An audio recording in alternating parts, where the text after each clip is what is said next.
L'année dernière, le club de football de Krainem a accueilli sur base volontaire 700 réfugiés. Une initiative personnelle visant à faciliter l'intégration de ces jeunes demandeurs d'asile. Au club, on les accueille quotidiennement, on leur donne un entraînement de foot ainsi qu'un équipement.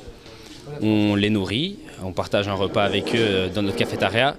Et un troisième point important, on leur donne aussi des cours de français. On amène notre petite part de contribution à leur intégration qui va être durable.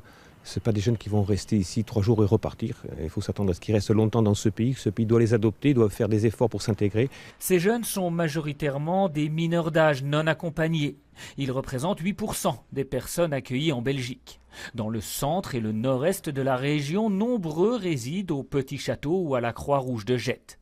Contacté par Krainem, le club du RWDM a décidé de s'associer à l'initiative. À la base, quand on a lancé le projet RWDM, on l'a lancé, à la base c'est clair que c'est un projet sportif, mais le côté social était très important et on a un rôle social à jouer à Molenbeek. Comme on sait, on a quand même multiples nationalités.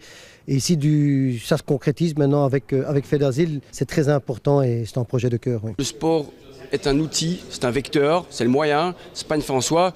Après, on peut utiliser des outils différents. Ça peut être d'autres sports collectifs, toujours, c'est mieux qu'il y ait un échange entre groupes.